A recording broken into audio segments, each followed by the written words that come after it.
This spring, in the highly anticipated prequel, the future of Doom: The Dark Ages hangs in the balance, with haters everywhere. How will we defend ourselves? Suddenly, creative director Hugo Martin swoops in to save the day. With his Gen X energy and Fun Zone powers, just how will he do it? This is my love letter to Hugo Martin. It's just a phrase, I'm kidding. But what I am going to do is break down Hugo's approach. Will he be able to handle the Doom franchise into the future in the face of criticism? It's a unique look, and I know you're going to love it. Yeah, so the first thing you'll notice about Hugo, and I've met him and I've chatted in person to say this, is that he is very relatable and charismatic. As someone who has a huge passion for communication, I love that. So imagine this, you're on the beach, relaxing. This guy walks up. His name tag says Hugo. He picks up some sand in his hand and he offers it to you, describing it as the best sand he's ever seen. And you buy it. All of it. Yeah, if the next Doom level has a section where you watch paint dry and listen to Hugo teach you about the chemistry of paint and why it dries on this surface, you'd go buy a paintbrush and become the next Bob Ross. He could literally sit in front of a camera and say, "Hey guys, my name's Hugo Martin and today I'm going to teach you how to make a ham sandwich." You'd not only listen to the entire hour-and-a-half podcast of how he does it, you go to the store, buy the ingredients, donate to Hugo's charity of choice, you go home, and you make it the best dang sandwich in your life. You'd even call it a Hugo instead of a hoagie in his honor. I mean, he's already conquered the pizza boxes in Doom. What's next? He's literally Doom's mascot. Okay, what's the point of all this silliness here? Because when Hugo talks about something, he does it in a way that's so enthusiastic and infectious that you just can't help but listen. You know that you're listening to someone who really truly cares about their craft, and they want others to experience that same joy that he has when they play. In the Joe Rogan interview, he mentioned staying late at the office. He's been in Doom Discords on the weekends getting player and Slayer feedback during Eternal's prime, and then watching streams in the evening for Eternal, and no doubt will do the same for Dark Ages. If you don't love what you do, you won't go this extra mile that he does. Now, on a more serious note, not every game dev does this and does it so well, and it feels authentic. I mean, honestly, some days in life, you can relate to this, they suck, but Hugo's always there, ready to chat about the series that he loves and helps to push this vision forward. He's got so much passion oozing out of him. I mean, where do you think all the Doom Eternal purple goo came from? He loves the game and all about it. Most devs, like I mentioned, have the corporate speak, but Hugo and id Software in general, they seem super passionate. Now, this next point involves you.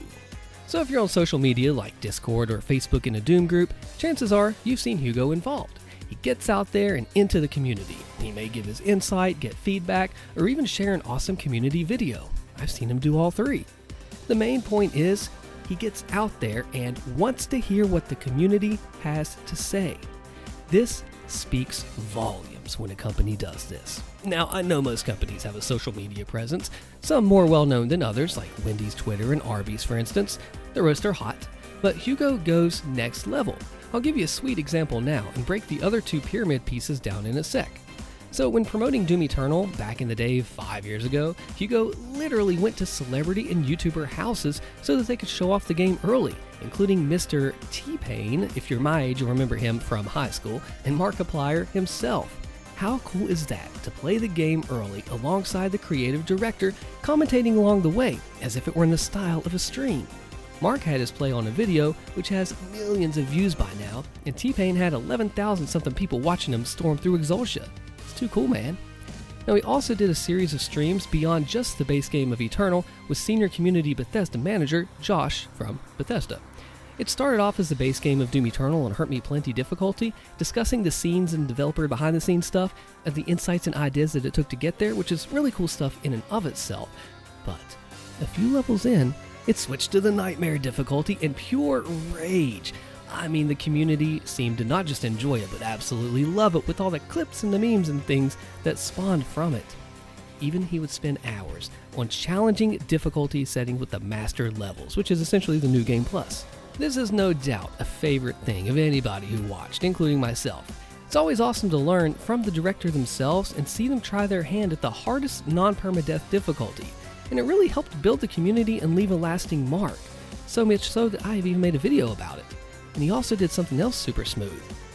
Hugo knows the dev team by heart. On the developer streams of the game, he would be at a certain location, and he'd be like, okay, yeah, this piece was done by this so-and-so from our art team, this great guy.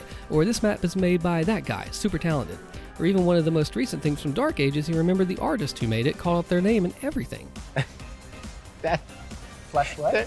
flesh tanks. Oh. So it seemed appropriate. So it's not, well, it is flesh. Olympia Sweetman designed them. She's an incredible designer. Continuing that into the Dark Ages shows that it's not just a one-off thing. We also saw the kindness in the Slayer Showcase community event that I held, and he's got in there with us in the chats and talking, discussing the game, and even acknowledged the game's shortcomings. Just because he's a creative director doesn't try to take all the credit for himself, and does credit those who are behind the different parts of the game and its systems and knows their faces. Done it many, many times, showing that they are not just faceless people. I've spoken to several id Software developers over the years. I met and chatted with Hugo like I mentioned. I've always just picked up this good feeling from their time working there and the general demeanor. Now, Hugo also did an interview tour in which a bunch of YouTubers, including myself, interviewed him. Revenant jumps out of a wall. Ha-ha! Yeah, it's... You're like, you just smack him, you know, like, that's all. The fun zone. Now, I know that's related to marketing, but it was a huge success. I'd love to see it for the Dark Ages. Not everyone may pull that off. I'm sure it was tiring, but it was something that everyone that interviewed him will remember as a special time for us in the community. And we even wore the same Doom Eternal t-shirt that I'm wearing right now as I record this. I promise it was not planned, but it was pretty cool, I gotta say. So next up, it's something that I know that you will appreciate. Hugo loves the geek and movie gamer culture just like you and me. In fact, did you know that he worked on the movie Pacific Rim? There was an interview Polygon did with him where they showed him goodies from culture that influenced id's latest game, Doom Eternal, and it was like he was a kid in a candy store and just absolutely loved it. The charm behind it was endearing, and you can see how really he's down to earth with this stuff. He'll admit when something isn't right in the game and take the fall, like for example the Doom 2016 Nightmare Demons are actually more accurate than other difficulties, and he said that wasn't aging well. The Marauder breaking on the staircases, and even the Icon repeating the Stronger on Earth line, he said didn't really go well. Of course, if you remember back, I'm curious who does remember this hipster archvile, he's drinking coffee line. It's positive, but not fake, which is interesting to me, because I've noticed from being in this community for the past handful of years that he's always ready to go and spread the word about Doom, a positive force for the community. Now, that's not to say that he won't get serious when he needs to be, and the positivity isn't faked or forced. Now, I'm not saying, as I have earlier, that every day is awesome, that he doesn't have these bad moods. Sure, that's only human. But to even get to this point surely says something about his character, doesn't it? I also entrust that he feels himself burning out maybe from time to time, that what he'll do is take a step back.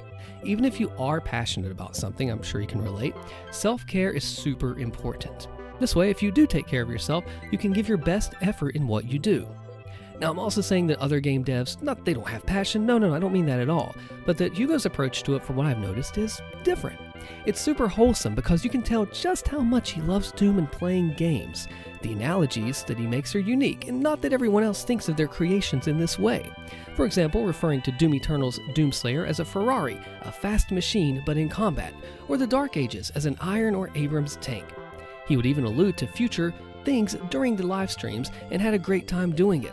And of course, the fun zone. Even though it wasn't intended to be a big thing, it seems it still became a true meme of the community.